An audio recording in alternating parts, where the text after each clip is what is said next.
Said earlier on psychology, the philosophers that came to later. So maybe next year I'll be saying, changing my speech, and I'll be saying, and there's Wordsworth and Sir William Rowan Hamilton and Richard Coles. I would like that, man. And Maisie Lee, who works with young people in Galway in theatre, and she's going to talk about the importance of creativity in children's lives. So we look forward to that. I'd just like to call Tina had to leave the traffic, and I'd just like to say a few words, because all of what's happening in Longford and particularly in Aberstown, they were very proud of what's happening in Aberstown. But if we don't have the resource to deliver these projects and everything else, we can't do it. And it's through library services alone. So I'm just asking people to say just a few. He literally took 5 minutes, so and Richard was taking questions. So this is completely off the cuff. I realised I'm also another Munster person. I'm from the Premier County now, not the Rebel County. But I just want to say, this whole project has been funded by Creative Ireland, and it's something that we met the committee with, and we're really, really proud to be associated with the Maria Edgeworth Festival. And obviously all the work that we're doing together for the famine commemoration day, which is happening on the 19th of May. So, I have to say, it's a wonderful community. I agree wholeheartedly with Richard. I came to work here 2 years ago, roughly, and I've never had a welcome like it. And you keep surprising me every day with the welcome I receive here in Longford. So I have to say, you're a very self-deprecating community because you never acknowledge how much you give back to people. And I have to say, particularly on the project that we started 3 or 4 months ago with the Famine Memorial Day, how much the community here in Edgeworthstown give back. And the fact that the Taoiseach is only going to be here for 2 hours, and yet we've got the street paved, we've the bunting out, we have the banners up, we have the place looking absolutely fabulous. I thought that was for me.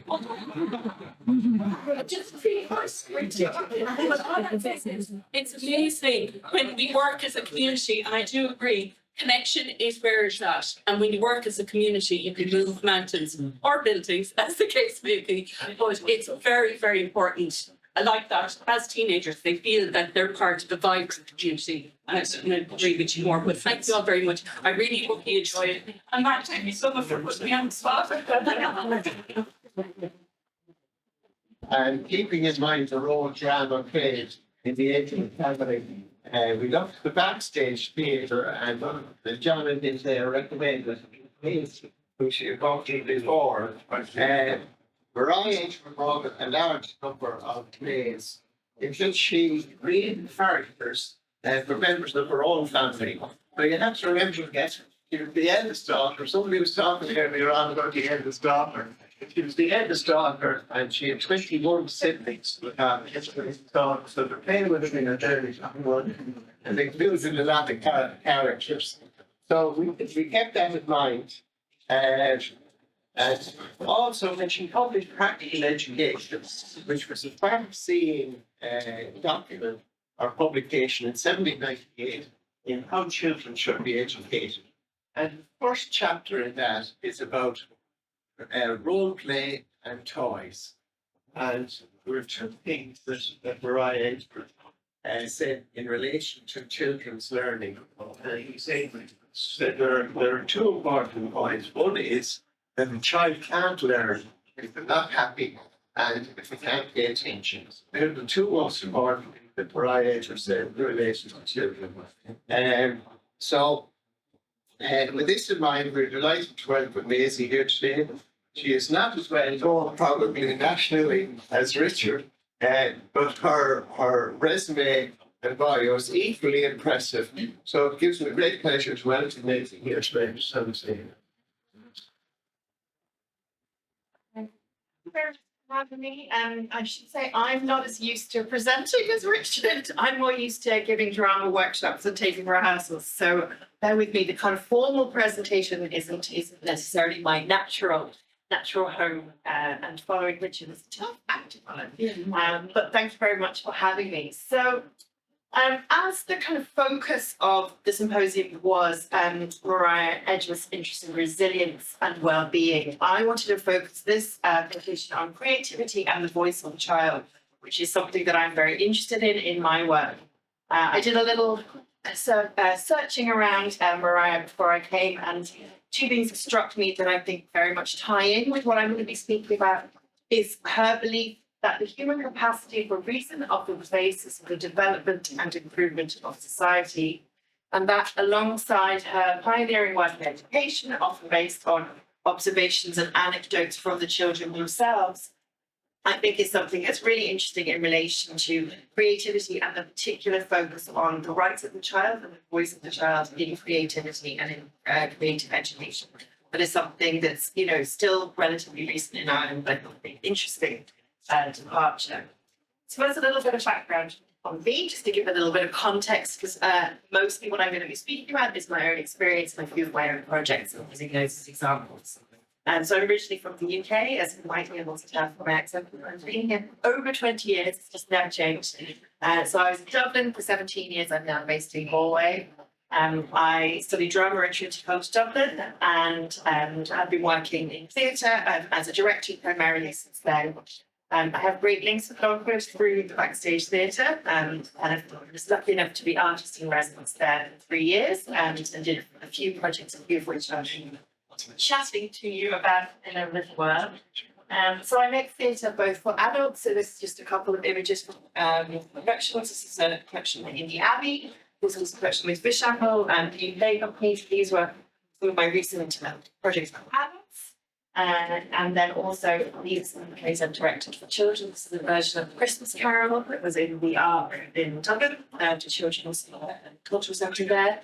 And this was a production called Luminaria that I developed with Backstage Theatre as part of my residency there, and was kind of developed over a long time. I worked with some local schools around the area.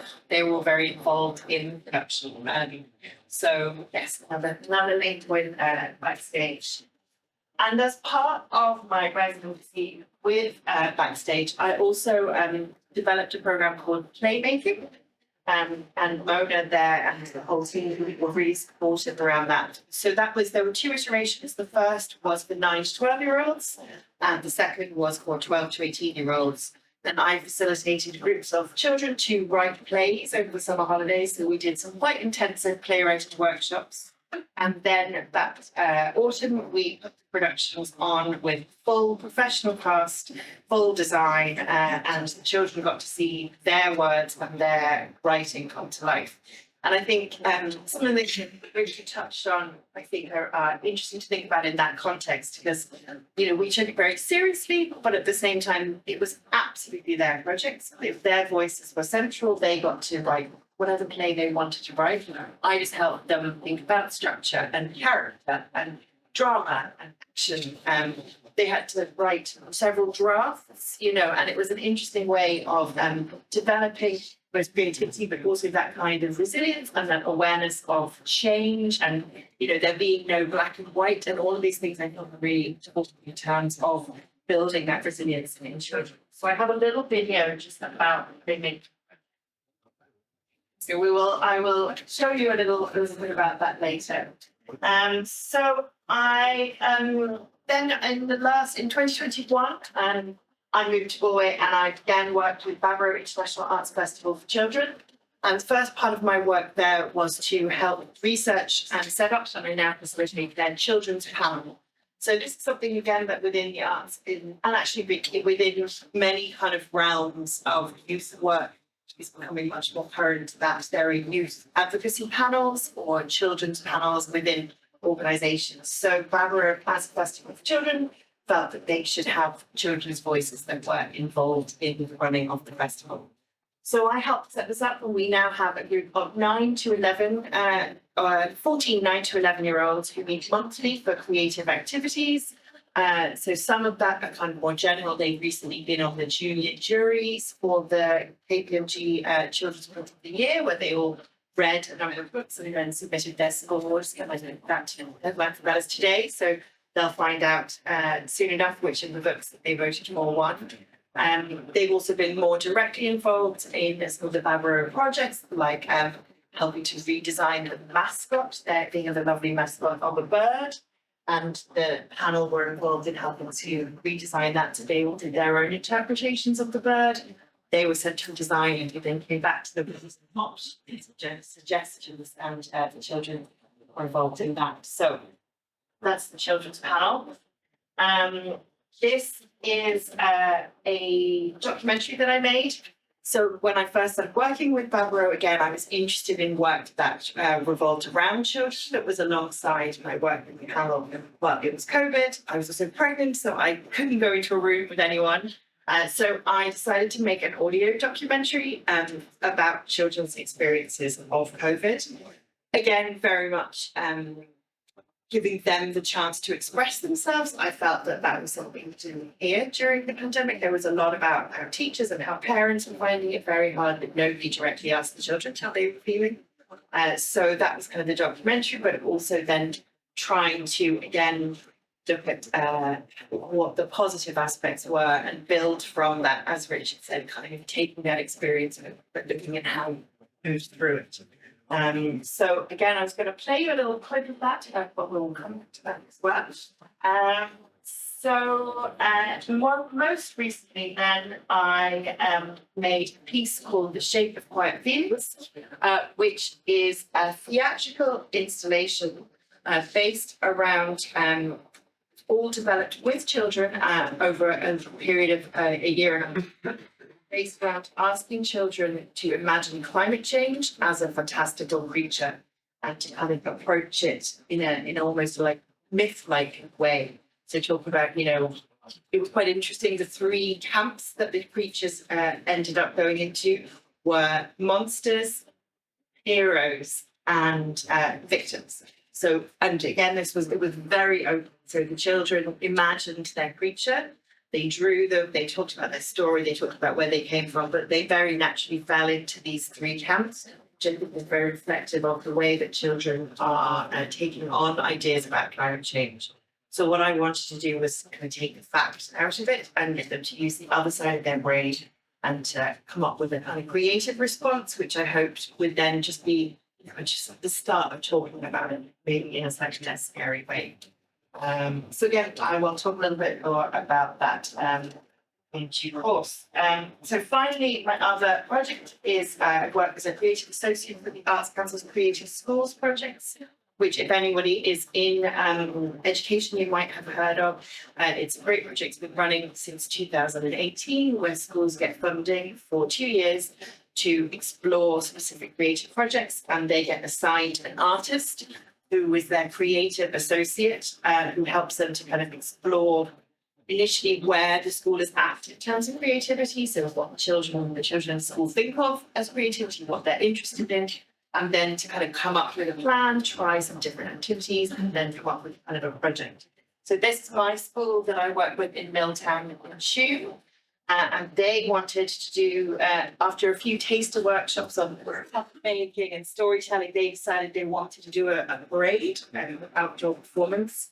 And this is based around a local story, and the children were involved in every aspect. So they got to help select the story that it's around. They got to help think about the characters and plan the storytelling. And they will then do the parade in a month's time. So this is the Creative Schools project, which I will refer back to. So this is me. So I am particularly interested in creativity and children's rights and the points where they intersect. So initially then, I'd like to really just look at children's rights, thinking how they are relevant within the arts and arts education. So the UN adopted the Convention for the Rights of the Child in 1989, and it's the most legally binding international agreement setting out civil, legal, political, economic, social, and cultural rights of the child. So it's an integrated framework of both rights and obligations. The rights are those of the children, the obligations are those of state bodies. Ireland signed up to this in 1992. but it's actually still not that well known. Even when I started doing this work, you know, up in 2020, I didn't really know about the rights of the child, and a lot of the children and parents I worked with didn't know that they had rights officially in the UN. So the Committee on the Rights of the Child has listed 4 general principles that they feel are those critical to the implementation of all of the other rights. So these are elimination of discrimination, best interest of the child, the right of the child to life, survival and development, and the right of the child to be heard, which is the one I'll be looking at. I feel in terms of working in creative activities and the arts, the 3 that are the most important, I'll read these out to you specifically as they're stated, are Article 12, child's opinion. Parties shall assure to the child who is capable of forming his or her own views the right to express those views freely in all matters affecting the child. The views of the child being given due weight in accordance with the age and maturity of the child. And then Article 13, which is the freedom of expression. So the child shall have the right to freedom of expression. This right should include the freedom to seek, receive, and impart information and ideas of all kinds, regardless of frontiers, either orally, in writing, or in print, in the form of art, or through any other media of the child's choice. So again, I think this is interesting, the way that art is even mentioned as an option for children, because as Richard referred to, children don't all learn in the same way, children don't all respond in the same way. You know, they may want to tell you something that they have a strong view about, but not feel comfortable doing that, you know, in the written way or orally. So giving them an option to express themselves through art or any other creative activity. And then finally, the Article 31 is the right to leisure, recreation and cultural activities. That parties recognise the right of the child to rest and leisure, to engage in play and recreational activities appropriate to the age of the child, and to participate freely in cultural life and the arts. So again, this is enshrined in the UN, which is making sure that our children have the right to play and to engage in culture and communities. And it is also important in terms of inclusivity to look at Article 7, which is of the UN Convention on the Rights of People with Disabilities, which requires the child to be given age-appropriate assistance in expressing their views and for their views to be given due weight. So thank you very much for that. So this Laura Lundy, who works at the University in Belfast, is kind of the pioneer around this kind of children's rights participation model, and she's created something called the Lundy model. This is space, voice, audience, and influence. And in any situation where children are being given the right to express their views, she encourages organisations to make sure those views are then given due weight. So the model provides a way of kind of putting this into practice. The children must be given safe, inclusive opportunities to form and express their views. So it's not enough to just ask them their views. You have to make sure you're doing that in the right environment and that they feel safe in doing so. That they must be facilitated because they may not, you know, depending on their age, understand or have the kind of experience of how best to express those views. They must be listened to, and you know, with that, it's not tokenistic. It actually needs to be a real thing, and they need to be able to then see the influence, see how it's these things, where it leads to, and be fed back to. You said this, so we did this. You know, they need to be able to actually see they are being listened to. Again, these are all things that could very easily be tokenistic. I think this model is to try and ensure that this expression of their views is taken seriously. So this is the documentary that I mentioned, which I thought for me was the beginning of kind of trying to put some of that into practice and trying to really listen to children. So I'm just going to play you the very beginning, some of which is a little bit depressing. It was kind of asking them their very early reactions within to encapsulate it within one word of the intervention. But as I said, we kind of move from here to a more hopeful and more resilient place through them. So I'll just play in the very beginning.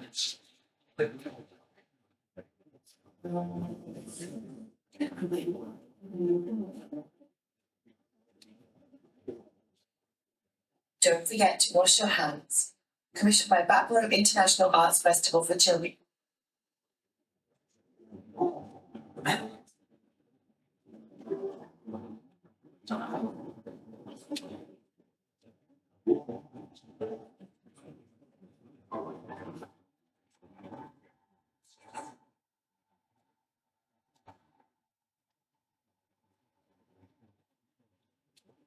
Alright.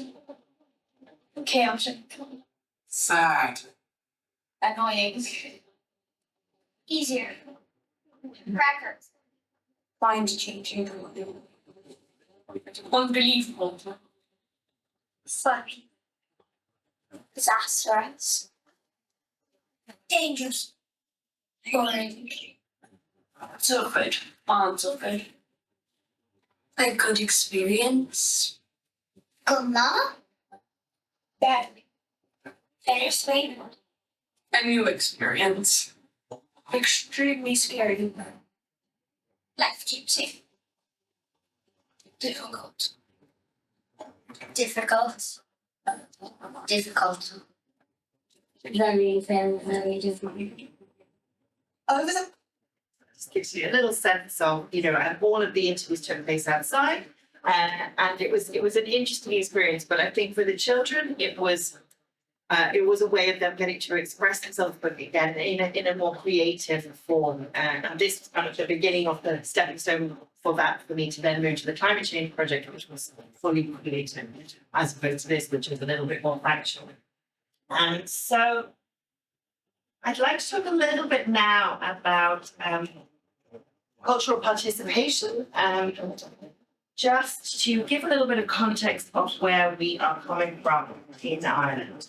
So there has been a recent study, the latest one is in 2016, there was an ESRI study for the younger children. So this was around cultural participation for early years and 9 to 13-year-olds. So in early years, some of the interesting insights that they found were gender and social differences already begin to emerge. So this is primarily 0 to 6. More advantaged families and girls are more likely to be read to. And gender is the most important influence on many cultural activities. And so migrant children and those with special educational needs have a lower participation in reading and cultural activities. So this is from birth to symptom memory. So immediately there are quite distinct patterns. And these kind of continue then when we get to 9 to 13-year-olds. There's involvement in cultural activities is highly differentiated by social class. Girls from more advantaged families have the highest level of involvement. Children from migrant backgrounds are the least likely to be involved. But gender is still particularly important, and working class girls will spend as much or more time reading than middle class boys. So there was then a follow-up ESRI study done in 2020 with 17-year-olds, but it talked to them about the period of being 13 to 17. So some of the findings from this, that as we would imagine, young people become less involved in the arts when they're preparing for leaving cert. There's a decline in reading for pleasure and in taking dance lessons. Striking differences by gender and family background. So young people from more advantaged families are more likely to read, make music, and participate in structured activities, but also less likely to be involved in digital culture. Access to cultural activities varies very much around school. So larger schools, fee-paying schools, and single-sex girls' schools are those most likely to offer either curriculum-based art or music or extracurricular activities. And then interestingly, DESH schools are as likely as non-DESH schools to provide extracurricular cultural activities. And young people who attended DESH schools placed a strong emphasis on the importance of arts and culture in their life and indicated how school was a place that really helped with their appreciation of culture. So that's an interesting finding there. Sorry. There was also the Arts Council in 2022 did some more extra research and they've created a new report on children, young people and the arts. And with focus now being on children's voices and children's participation, this was much more involved. So just to give you a snapshot, they asked 424 children, they answered a survey in the 8 to 12 bracket. They had 17 children aged 3 to 5 in a creche. They asked 48 children in a primary school, so the answers were directly from children rather than it being kind of through an adult lens. So just a few of the interesting points here. I think the 5 to 7-year-olds, they're very positive generally about their creative endeavours. But what I found here is so the things they particularly highlighted are singing, dancing, drama, mentoring play and making things, and it's quite broad. And my experience within creative schools as well is that children love doing creative activities, but they have quite a narrow view of what creative activities are. So it's art, singing, drama, as opposed to necessarily thinking more broadly and thinking about different types of dance, or gardening or baking or puppet making, or filmmaking, that there's this whole range of things that are creative activities, whereas I think both within sometimes teachers and children, it's kind of art and drama. It can be a little narrow sometimes, particularly in this age group. This I also found interesting. So this was how do the arts make children and young people feel? So the blue is children 8 to 12, and the pink and red is children 12 to 19. So what's interesting is that the older cohort are pretty much all positive, but the 8 to 12-year-olds have these two, which is interesting: stressed, frustrated, and under pressure, and nervous, afraid, and worried. Now, I don't know why this is, but if I was to hazard a guess, I wonder, would it be because in this cohort 8 to 12, children tend to be taking part in creative activities at school and they tend to be told what to do. So it's like, we are doing the school name, you are doing this. Whereas in the older cohort, it's normally more by choice. So you can choose to do things like art or go to dance lessons.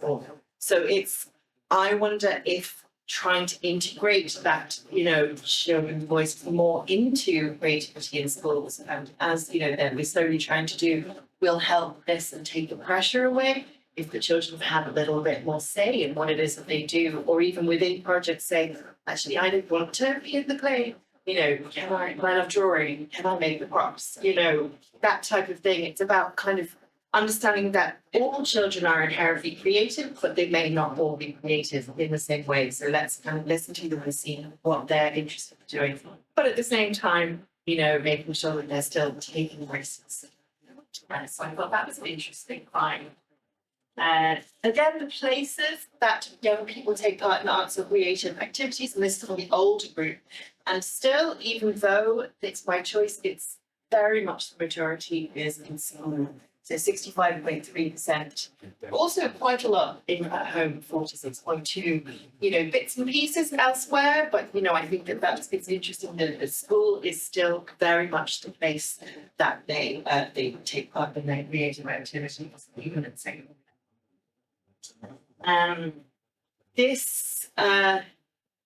So this is interesting in terms of what stops young people taking part in arts and creative activities. And I think, as you probably would imagine, the top one is embarrassment, peer pressure, and bullying. And I feel, so I'm a little bit biased, but I think if we can make being involved in creative activities the norm and something for everyone, as opposed to being for, charity children, then maybe that would lessen. It's very rare that you hear about people getting peer pressure or embarrassment about being involved in sport, but yet somehow the arts is still embarrassing, or I don't want to do that because my friends will make fun of me. So how can we change that mindset? Also, of course, school study and homework, because particularly in Ireland, the creative activities are still seen as not necessarily part of education and the curriculum, so that's a separate thing. Lack of time and lack of access are then, very much to the fore. And I think again, that's something that if access was, broader and more of the norm, then hopefully, the lack of time wouldn't be as much of an issue because it would be more integrated into the school day. So this is how we help children and young people to take part in more creative and arts-based activities. So this is 8 to 12 and 12 to 19. So the first bracket here is more school-based arts activities, and that's across the board. So again, interesting that both primary and secondary felt that school did where they wanted to do it, as well as school being where they didn't. The younger ones, and this goes back to my earlier point, so 34.3% say consulting with children around the arts is what can help. So again, that sense of nervousness or anxiety that some of the children in that age bracket had around arts, perhaps if there was more consultation done with them around the type of activities they're doing, then that could be more positive. And the older people are beginning to wise up to things, and they've said more arts funding, which is anyone who works in the arts community will say we always need more arts funding. So that's just a little snippet of that. So we kind of talked a little bit about the rights of the child and why it's important that they should be taking part. We talked a little bit about how they're taking part and, some of the barriers to take part. And now I'd just like to talk a little bit about the benefits of creativity in education. So it's predicted that through their lives, average 15-year-old will have 17 jobs spanning 7 different careers. And 65% of children entering primary school today will end up working jobs that don't exist yet. We think about how quickly technology, COVID, the amount of new jobs that came through COVID, or AI, that's very free at the moment. All these things we didn't even know existed a few years ago, and the new jobs that have come around that. So in schools, we need to be preparing children for skills to deal with uncertainty. And as Richard was talking about, jobs in the future will be a lot more skilled than the jobs in the past and require creativity and imagination. That is something that can really help. And they're qualities that the arts and culture and creative practitioners working in schools or teachers doing more creative activities are ideally placed to nurture and develop from a very young age. And these are the skills that I believe will prepare children and young people for uncertainties of the future. As Richard said, the control, that's something that we can't prepare. We don't know what's coming around the corner, but if we help the children to become more resilient by helping them to be more creative, more imaginative, and that may lead to more well-being. This is from a report called The Future of Jobs 2020, which is an international survey of employers about skills that they need in their workforce. And it was presented at the World Economic Forum in 2020, which was actually called the Jobs Reset Summit. So the findings, some of the highlights were that 50% of all employees will need reskilling by 2025 as the adoption of technology increases. And critical thinking and problem solving are skills that were topping the list for employers in terms of things they believe will grow in prominence over the next 5 years. And this was in 2020. So interestingly, the kind of newly emerging skills were among things like self-management, such as resilience, stress tolerance, and flexibility. So how do we prepare our young children for all this change and to be successful learners? Again, I think the arts and creativity can really help to develop those skills and have a significant role to play. And education systems around the world now and in Ireland, particularly through the Creative Schools programme, which is where my experience comes from. I think, people are very slowly beginning to realise that, maybe there's some hidden gems in here that they haven't quite known about. So, what is creativity? There are many definitions. There is no one definition in a learning context about what creativity is. So it can be defined in many ways. There's the big C creativity, which is clear-cut, genius level creativity. And then there's the small c creativity, which is that kind of everyday creativity in action. Some people believe that creativity is a special gift, or all about end product, or only about the arts. It can be, but it's so much more than this. And I very much believe that if creativity is an existence in everyone, and that a set of skills can be developed. And the skills are not found within the arts, although the arts and culture can be very powerful to develop. But actually, it's an ability to question, to make connections, and to take an innovative and imaginative approach to problem solving and to work effectively with others. These are the 5 creative habits of mind. They were developed by the Centre of Real World Learning in the UK, which is a global creative learning programme called Creative Partnerships. And Ireland's Creative Schools model was very much based on that.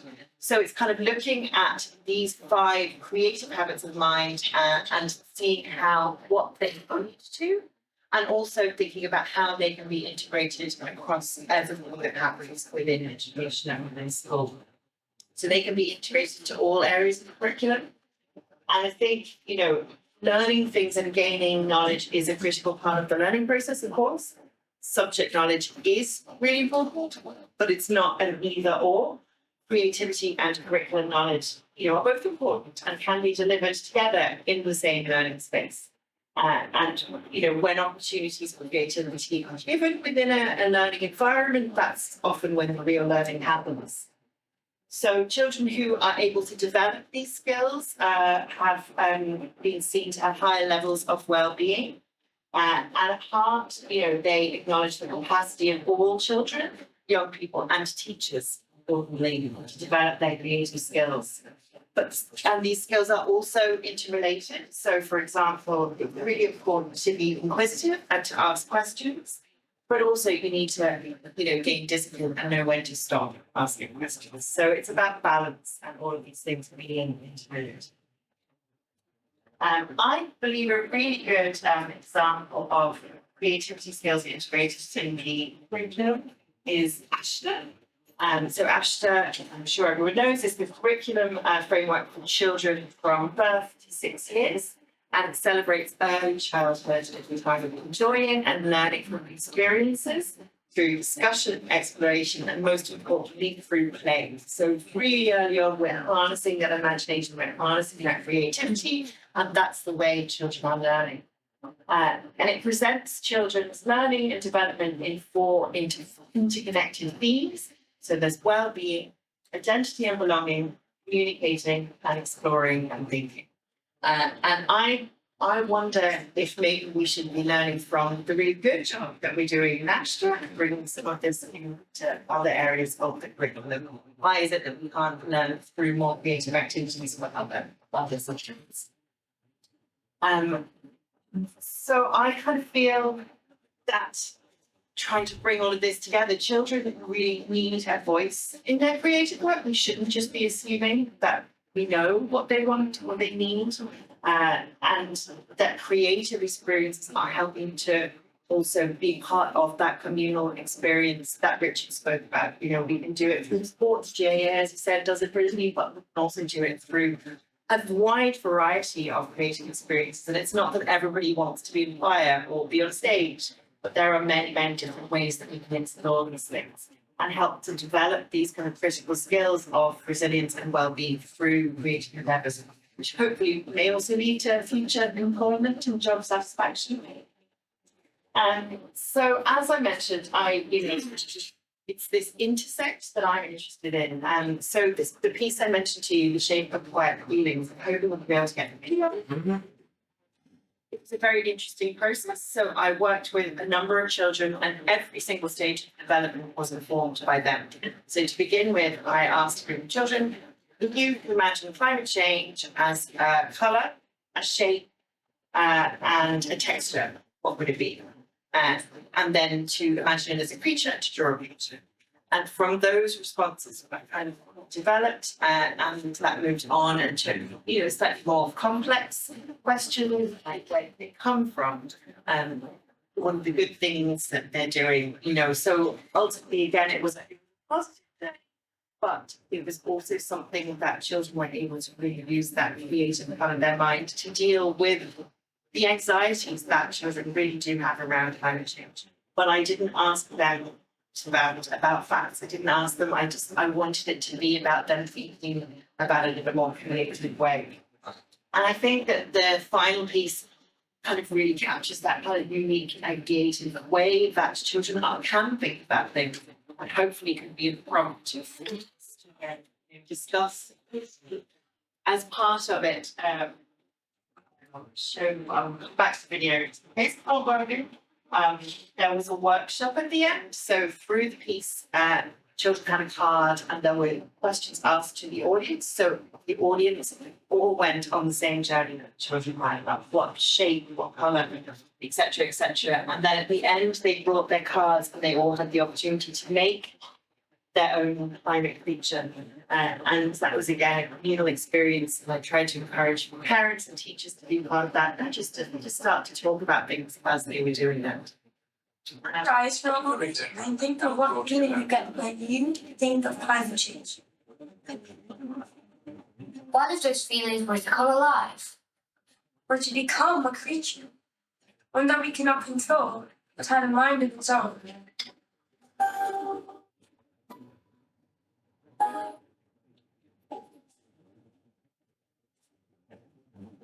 Just a little it just gives you a feel of the essence of what that was. And I very much, I don't know where I'm going to go next, but I am really interested in finding that, asking children about important things for us and them, and finding a creative way that we can explore them. Not necessarily to any end product or any resolution. Maybe there is a resolution, but at least maybe it's a different way of approaching exploring these things. I will whiz back now. I think we're not going to get the image of the backstage theatre video, but I'll play it again for us listen to the little link.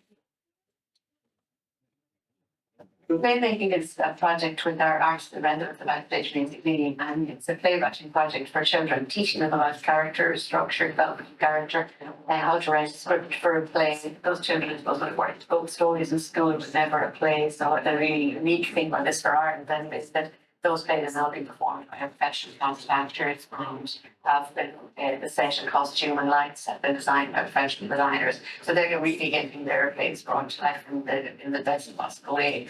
We call back in June for children from 9 to 12 who are into creative writing, and we'd like to learn a little bit more about playwriting. So 14 children were selected, so that was 2 weeks worth then of intense playwriting workshops with me over the summer. He's worked with kids and guided them through honing their writing skills to actually give them a fully fledged printed play that they created. It's amazing. And I think the best thing for us as actors and for Maisie as well is that whatever they put on paper, we said, okay, we will achieve that to honour kids and what they want to do. The whole thing for me is about getting them to see their ideas validated and taken seriously by professionals. So we never saw them as being children's plays. We worked with them the way we would work on any play. So we've all written 3 to 4 drafts of their plays. They were really learning.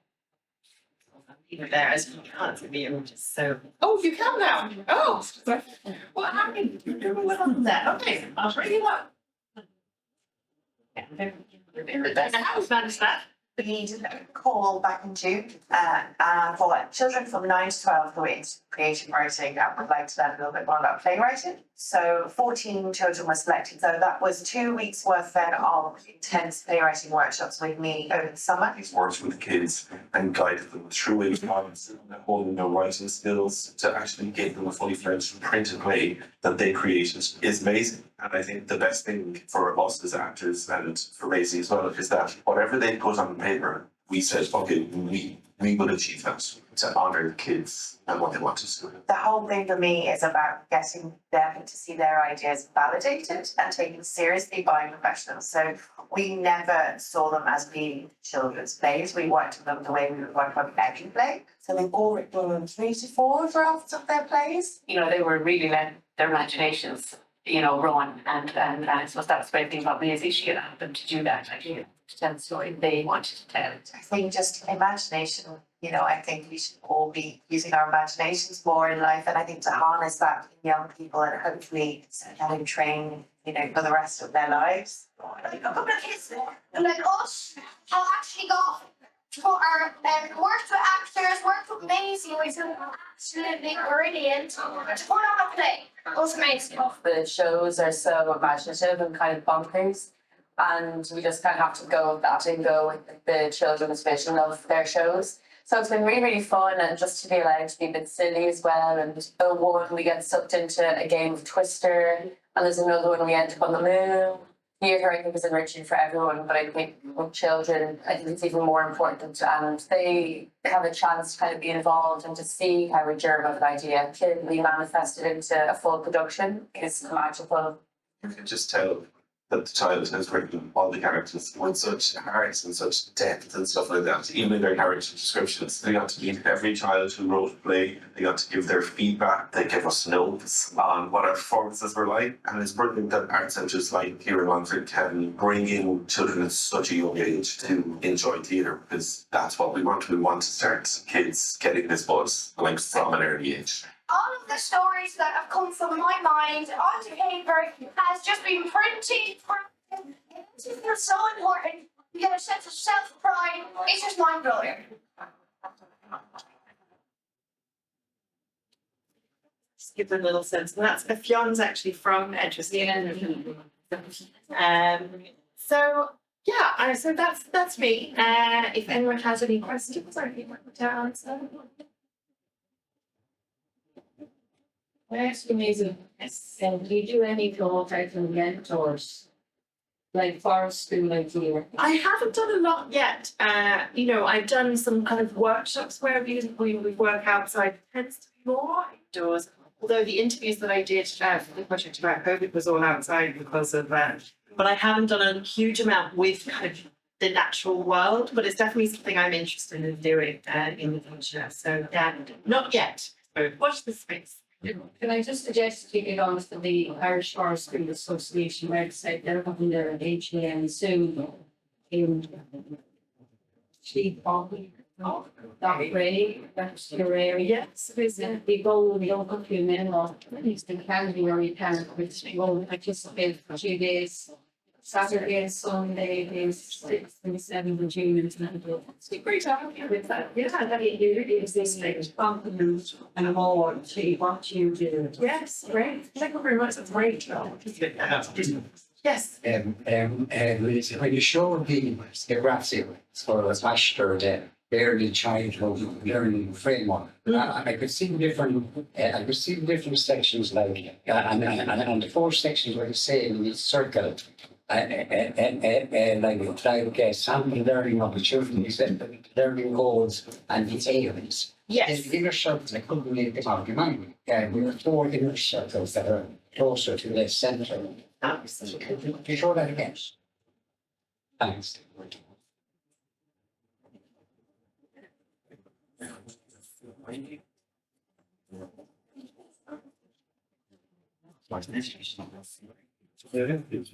So the inner set was exploring and thinking, well-being, identity and belonging, and communicating. Can I just? Do you want to walk? Of course. Of course. Yes. I think it's safe to send. I'm happy to send on if that's feasible. Sure. Yes. Thanks a lot. Are there teachers in there? Is there anyone? Yeah.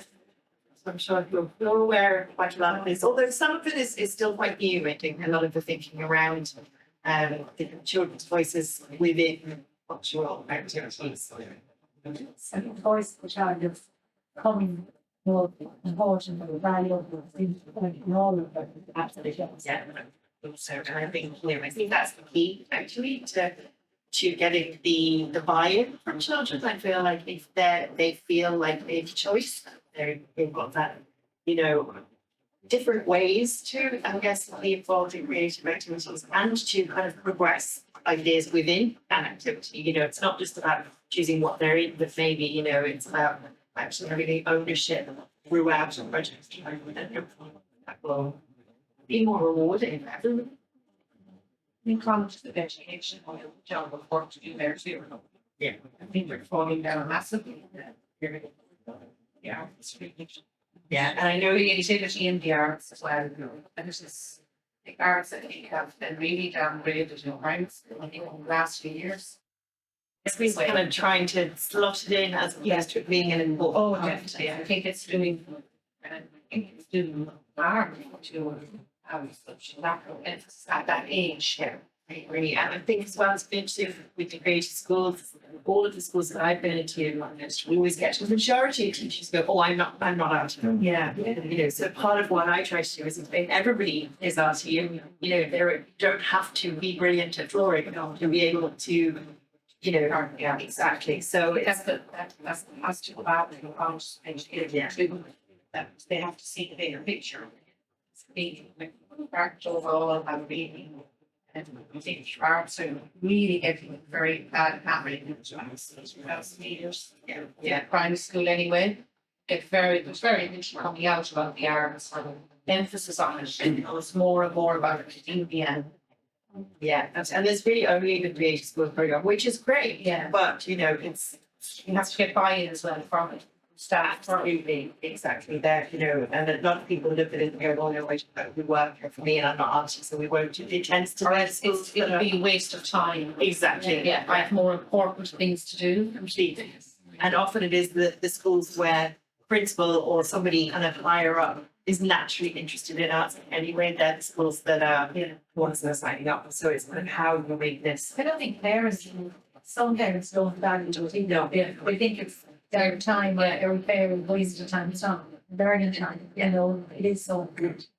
Interesting, I did a survey in 3 of the schools that I worked in with parents, and they thought that the arts was least important for was working with others. Yeah. Which actually I think is one of the most important things, So I just thought that was an interesting mindset that it's not seen as a criminal. But the emphasis now is all on STEM, which is great. It's science, technology, engineering, and maths. And that's excluding the arts. But some European countries have STEAM, Yeah. which is great. And there's actually a company in Cornwall that has that project STEAM as well. It seems to be a private company. So, and they're trying to get schools to join up. And they just think that's not very much serious. Calls it STEAM, that's the same. Yeah, and I have seen a little bit of that creeping in, and we did a project in one of my schools around animation, which is kind of a perfect mix of that technology and coding. It's, but you end up with a creative piece, you're still telling a story. So it's trying to find those things that maybe the department or the parents or, the people that aren't yet buying in, maybe it's chipping away with things like that, and it might change the mindset. Yeah, it's probably the reason is that they're not for the kids, they don't really like maths. They're not mathematical, they're much more creative. So they don't feel inferior that they're not interested or enthusiastic for maths or science or engineering, which are all very important. And even though they are great and administrative development, it's just only excluded. Absolutely, I think with my daughter's in junior infants at the moment, and like her maths, I love her maths. Her maths is like colour 5 apples, and it's all about the colouring, and she loves colouring. She doesn't even know she's doing maths or patterns, and it's like brilliant. I think you've nailed maths at junior infants with that, but you know, how can we make that still seem interesting to the more creative students? Why is it only engineering? Unfortunately, I have no sway with anyone who to my views and my own experience. Like one of the exciting things that's happening apart from all of it, happening is we're in the middle of a program was called Creative Places. So we asked council to bring the creativity into communities, identifying communities that can basically rise to the occasion. What would a plan? So last year we asked council always for creative places for every time to enter the program. And I think we were granted 18,000 and we've appointed two, I won't say consultants, they're one's a researcher and the other person they're doing public applications together. And I don't think anybody has failed yet when you get into that program. That's section of the program. It's more advanced to the next stage. And the next stage then is when Edgeworth would be named a creative place. I think the 7th or 8th of Ireland. And that qualifies should be for I think $250,000 over 3 years to be invested on the arts as a community. So it relates to teachers, so you might see something coming up on social media about it. So do feed into it because that's what this program from a scheme, right? Creativity, children will be able to be included in it, you know. And you can see it around. I do. We're sometimes don't worry on time, but like we're involved in a big free artist program here in Edinburgh, so we're doing. We've done that out here, we've done murals, some of the places around. And the children just love to come up when we're doing them and say, can we do a bit? They give them the brush and they can just be in it kind of motivation, you know? And so that's something exciting that was going to happen over the next stages. But finishing it with all of ourselves and next year, we can be in that learning experience. I think, you know, it's important because it's that sense of ownership of something that they created themselves together. But also what I love is that there's no right or wrong. Experiences. You have to do it this way. That is the right answer. There is no right answer. Everybody is unique. I've been through things like that. But the creative places is really exciting. Yeah. You know, and I hope those things will start to filter down, but I still think that the challenge is the mindset, say, probably in the parents. I mean, when you think about the habits of teenagers, like vaping or smoking, drinking or self-harm, not food, that's destructive, which is the opposite of creativity. As if they're feeling people are shackled and mangled and imprisoned, then all these habits are destructive. No, it's been all the opposite. It's like sleep. Absolutely. Thank you very much for having me.